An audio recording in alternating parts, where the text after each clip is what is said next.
Oyez, oyez! C'est le mois de décembre, et donc la fin du dernier trimestre, et donc la fin de l'année, et donc la fin de la méga histoire. Mais avant, les remerciements. Et alors ce mois-ci, autant vous le dire, il y en a tout plein, et ça fait vraiment plaisir à voir.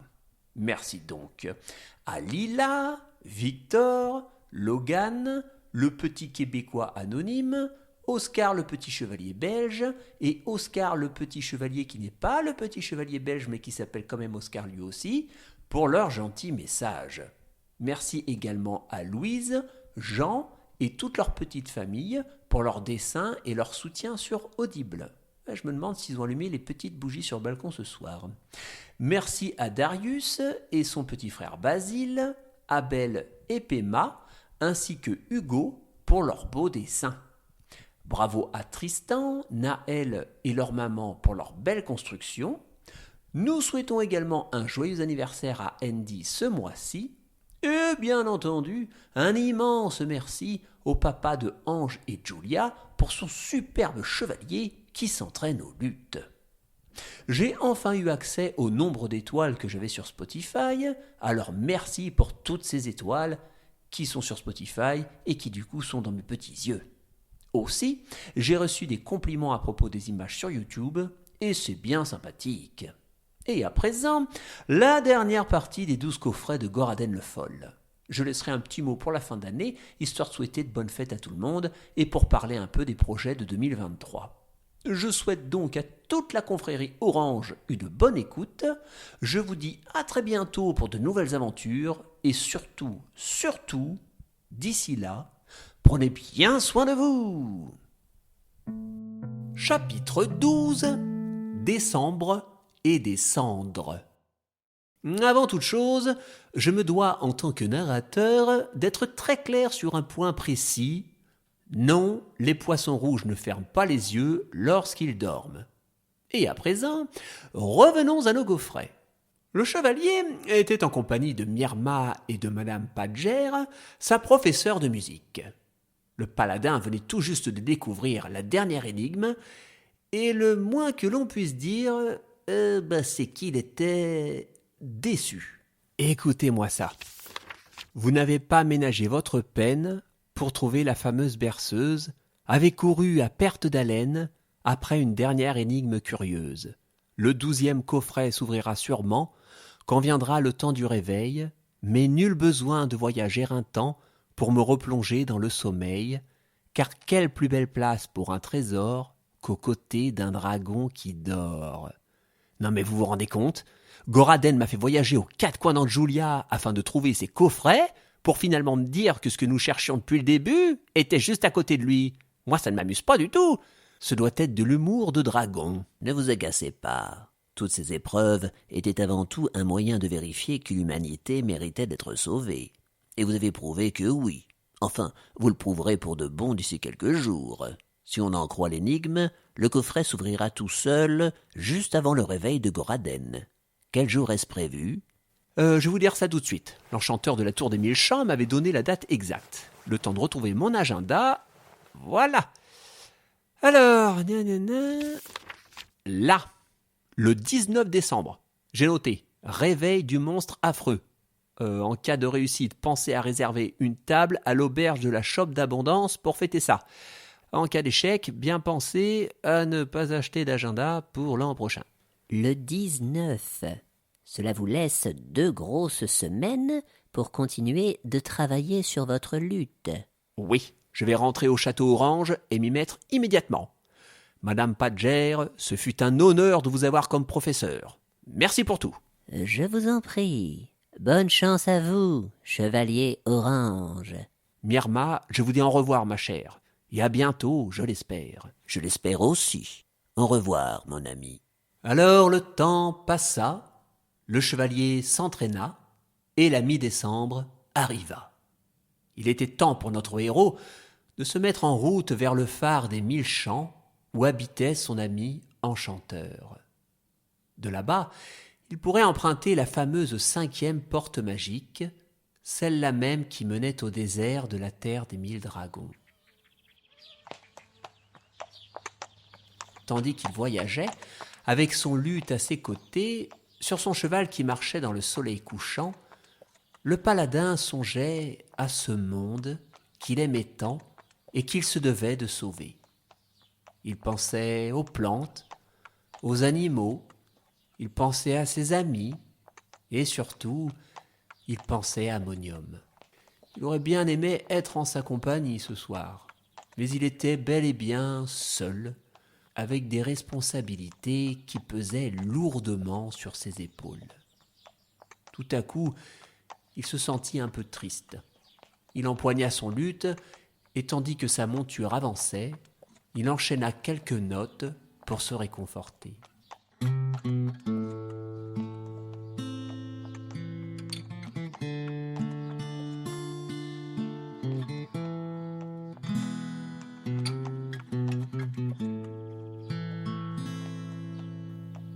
Le lendemain, il arriva à la tour de l'enchanteur.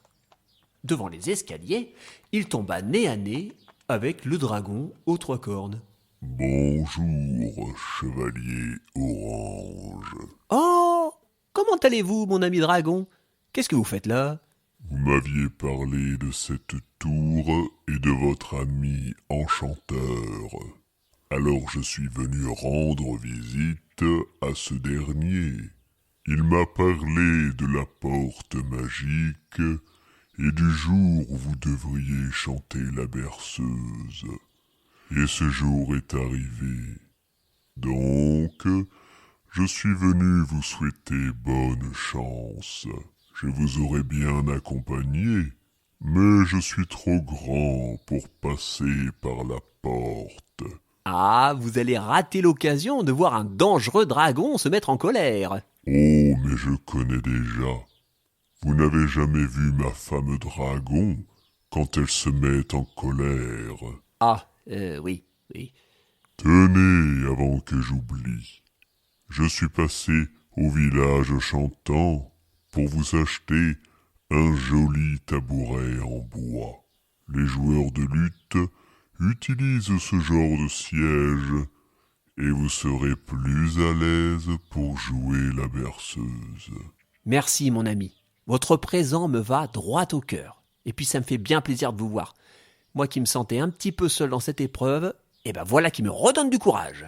Rassurez-vous, mon ami, vous n'êtes pas seul. Et effectivement, notre héros en armure n'était pas seul. Mais alors, pas seul du tout même. Car tout à coup, par les escaliers de la tour, on vit descendre tous les amis qui avaient aidé le chevalier dans sa quête des 12 coffrets.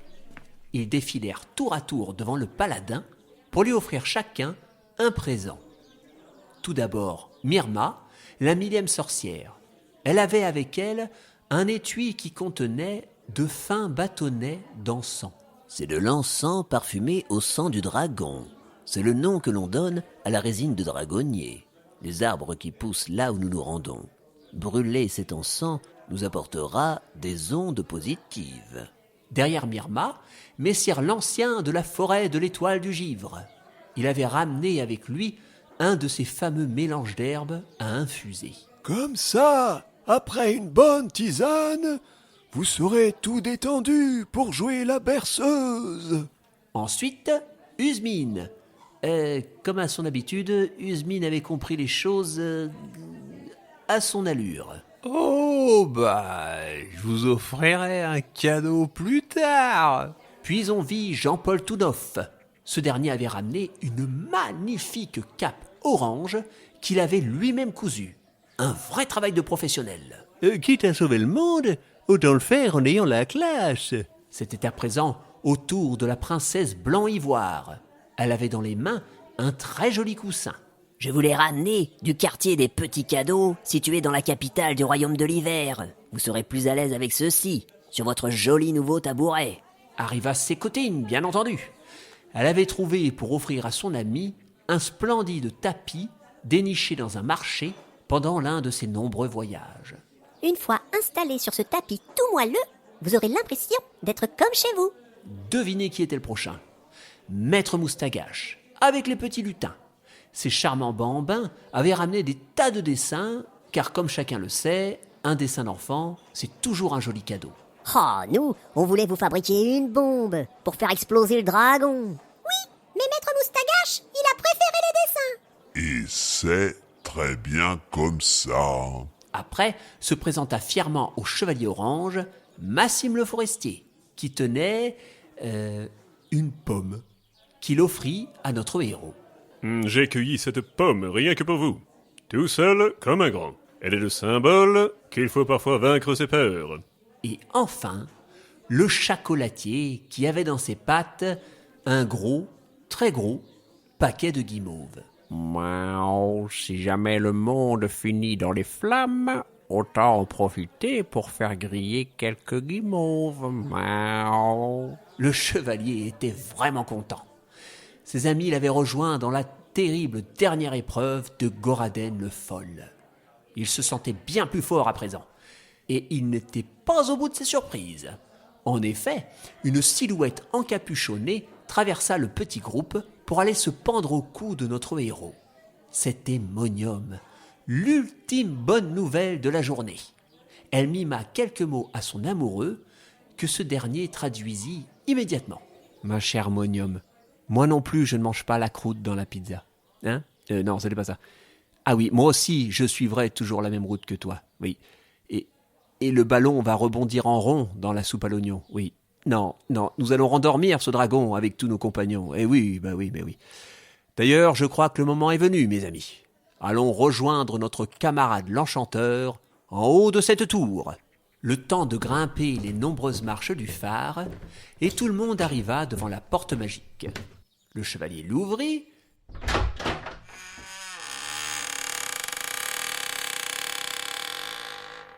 Puis chacun la passa pour finalement arriver sur la fameuse terre des 1000 dragons. Goraden le Foll était tout près, et avec lui, le 12e coffret et la berceuse magique. Bon, alors, nous allons marcher vers cet énorme rocher que vous voyez là-bas. La grotte creusée dedans est l'endroit où dort Goraden le Foll. Je compte sur tout le monde pour garder son calme et... Mais qu'est-ce qu'il fait, messire l'ancien? Messire l'ancien, il faudrait rester groupé. Oui, mais je vais juste récupérer un peu de résine de dragonnier. C'est très utile pour les potions. De la résine de dragonnier? Je crois bien que je vais vous accompagner. Ah, bon, vous éloignez pas trop, hein? Miaou, moi, je vais visiter un peu le désert, miaou. Mais visiter quoi? Y a rien ici. Je viens avec vous, messire chat. Attendez-nous, la princesse Blanc-Ivoire et moi-même allons avec vous. Machime, vous joindrez-vous à nous? Ah, mais volontiers. J'arrive de suite. Mais où vont les enfants lutins? Il faut que j'aille faire pipi. Ah bah oui, mais il fallait y penser avant, ça. Bon ça y est, c'est le bazar. Tout le monde s'éparpille. Bon, allez, moi, je vais voir le coffret. Et le chevalier commença la marche jusqu'au rocher, seulement accompagné de Monium.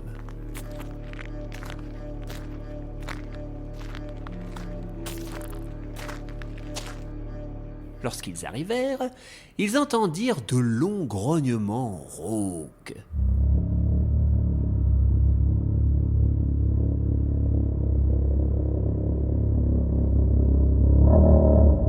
C'était Goraden le Foll. Le temps de se frayer un chemin jusqu'à la grotte où dormait le dragon, et les deux aventuriers purent enfin contempler le géant cracheur de feu. Il était énorme. En plus de 3 cornes sur la tête, il en avait 3 autres qui couraient le long de son cou. Des écailles épaisses et sombres recouvraient son corps massif. Dans toute la grotte, on pouvait sentir la chaleur de chacune de ses respirations. Entre les gigantesques griffes de sa patte droite, le paladin distingua un coffret. Il se glissa le plus discrètement possible jusqu'à la précieuse boîte afin de la récupérer. Le 12e coffret. Enfin! Oh, j'ai bien cru qu'on ne le verrait jamais, celui-là. Oui, Monium? J'ai le menton mou, attention, le lait va bouillir? Quel lait? Ah non, préparons-nous, le coffret va bientôt s'ouvrir. Oui, tu as raison, ne traînons pas. Alors commença l'installation, qui allait permettre à notre héros d'interpréter la berceuse magique. Il fallait que tout soit bien aménagé pour que le musicien improvisé se sente à l'aise. Monium déroula le grand tapis, sur lequel on installa le tabouret, avec dessus le joli coussin. Les dessins des enfants furent accrochés sur une paroi de la grotte. Le paquet de guimauve resta, lui, dans un sac, car il était préférable qu'on les mange crus. Le chevalier se couvrit de sa belle nouvelle cape et il se fit chauffer un peu d'eau pour préparer son infusion.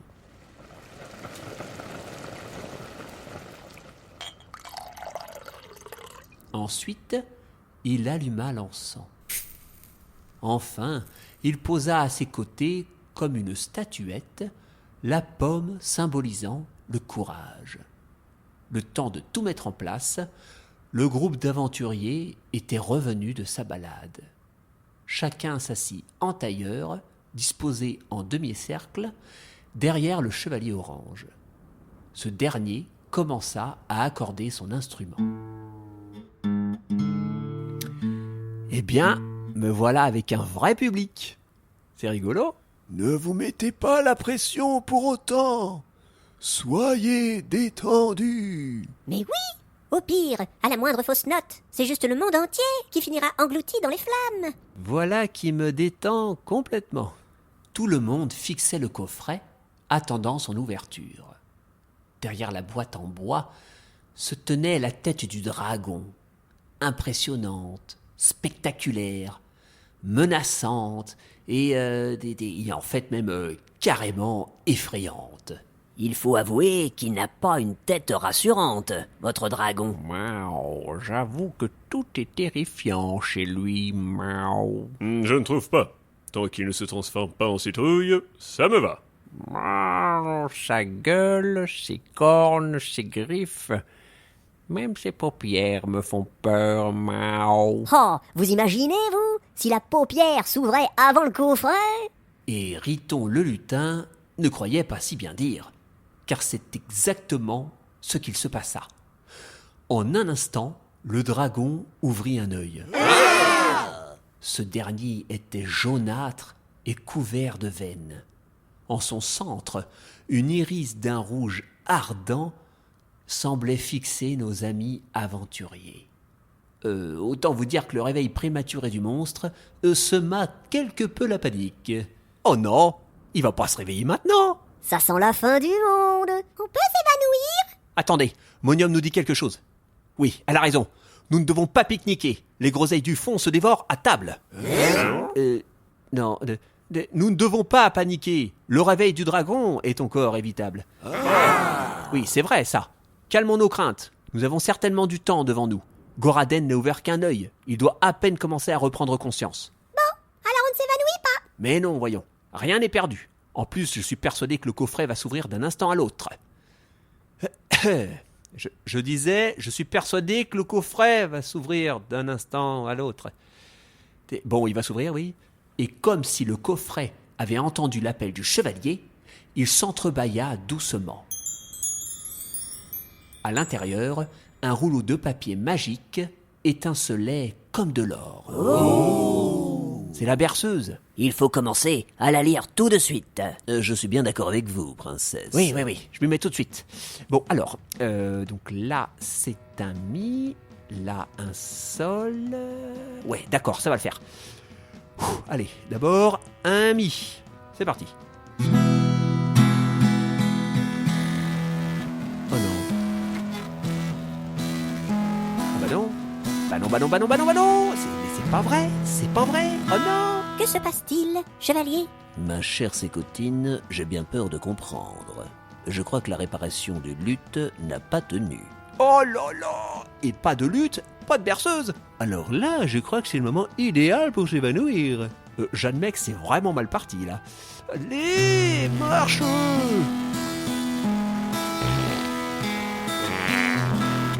Oh, non de choses. Bon, bah là, c'est clair, il est complètement déréglé. Écoutez-moi ça. Oh là là! Non mais, attendez! Oui, Usmine, une idée? Vous avez vu? Le dragon a ouvert un œil. Merci, Usmine. Bon, alors, réfléchissons. Je crois bien que le réparateur avait bougé ça, là. Et puis qu'il avait tourné ça aussi. Non, c'est pas ça? Eh oui! Vous avez réussi, chevalier. Ça remarche. On dirait bien. Bon, bah par contre, je sais pas pour combien de temps, hein. Mais après tout, on a besoin que de quelques minutes, le temps de la chanson. La situation était grave, mais pas désespérée. Le lutre marchait, le chevalier avait la partition de la berceuse, il ne restait plus qu'à jouer le morceau de musique. Mais le temps était compté. Goraden venait d'ouvrir son deuxième œil. Je m'évanouis. Chevalier, c'est maintenant ou jamais pour jouer et chanter votre berceuse. Le dragon se réveille pour de bon. Oh là là là là, j'ai un de ces tracks. Calmez-vous. Respirez profondément. Libérez-vous de vos angoisses. Pensez au soutien de tous vos amis. Vous avez raison, je dois me calmer. Je ferme les yeux, je respire profondément. Voilà. Mon luth, hop là. Je plaque un accord de mi et c'est parti. À nous deux, jolies berceuses magiques. Et 1, 2, 3, 4. Alors là, on est mal. Effectivement, la situation était critique. Il était trop tard pour la berceuse. Après 1250 ans de sommeil, le dragon aux 6 cornes avait ouvert les yeux. Cela annonçait la venue des heures sombres, de la peur et de la destruction. La venue de Goraden le Fol. Le reptile gigantesque était cette fois éveillé pour de vrai. Il secoua la tête dans un mouvement lent mais puissant et commença à déployer ses ailes. Le chevalier orange fit évacuer tout le monde. Il était clair qu'il valait mieux ne pas rester en travers du chemin du dragon. Seul Monium resta dans la grotte pour rester aux côtés de son amoureux. Notre héros avait certes échoué dans sa quête, mais il comptait bien être le premier à affronter le monstre. Il dégaina son épée. On ne sait pas trop pourquoi, d'ailleurs, vu la taille minuscule de son arme par rapport à Goraden. Bah, c'est pour le style. Je suis chevalier, il faut bien que j'ai mon épée à la main. D'accord. Donc le chevalier dégaina son épée pour faire face au danger. Le regard du dragon affichait une expression qui mêlait la colère, la peur et la tristesse. Le pauvre était finalement bel et bien devenu fou. Il approcha sa gueule brûlante du paladin et s'adressa à lui.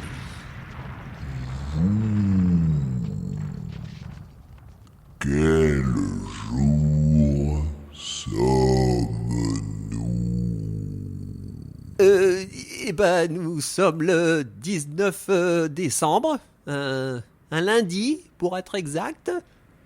Ou alors, encore 5 petites minutes avant de me lever. Et sur ces mots, Goraden referma les yeux pour un mini-dodo de 5 minutes avant de se lever.